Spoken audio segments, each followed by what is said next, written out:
டெல்லியில நீட்டை ஃபேரா கண்டக்ட் பண்ணணும்னு சொல்லி ப்ரொடெஸ்ட் பண்றாங்க. பட் இங்க தமிழ்நாட்டை நீட்டே பேன் பண்ணணும்னு சொல்லி ப்ரொடெஸ்ட் பண்ணிட்டு இருக்காங்க. நீட்டோட இம்பார்ட்டன்ஸை ஒரு மெடிக்கல் ஸ்டூடெண்ட்ஸ் கிட்ட, நீட்டுக்கு ப்ரிப்பேர் பண்றவங்க கிட்ட கேட்டு பாருங்க. அவங்க சொல்லுவாங்க எதுக்கு ப்ரொடெஸ்ட் பண்ணலான்னு. இப்ப நான் சொல்றேன்.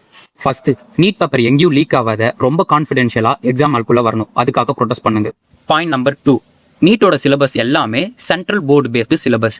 இப்போ ஸ்டேட் போர்டு சிலபஸ்லாம் அதை கவர் பண்ண முடியுமான்னு கேட்டால் கண்டிப்பாக இல்லை. அதனால நீட் எக்ஸாம்ஸ் எல்லாம் ஆர்கனைஸ் பண்ணுறாங்கல்ல NTA, அவங்க எல்லா சிட்டிஸ் அண்ட் வில்லேஜஸ்லையும் கவர்மெண்ட் கோச்சிங் சென்டர்ஸை ஓப்பன் பண்ணணும்னு ப்ரொடெஸ்ட் பண்ணுங்க. பாயிண்ட் நம்பர் 3, இந்த பேப்பர் லீக் காரணமாக இருந்த எல்லா கவர்மெண்ட் அத்தாரிட்டிஸ்க்கும் சரியான இன்வெஸ்டிகேஷன் வச்சு யார் காரணமோ அவங்கள ரிசைன் பண்ண சொல்லி ப்ரொடெஸ்ட் பண்ணுங்க. பாயிண்ட் நம்பர் 4, நிறைய ஸ்டூடெண்ட்ஸ் சூசைட் பண்ணியிருக்காங்க. அவங்களுக்கு காம்பன்சேஷன் அமௌண்ட் கவர்மெண்ட் கிட்டேருந்து வாங்கி தரதுக்கு ப்ரொடெஸ்ட் பண்ணுங்க.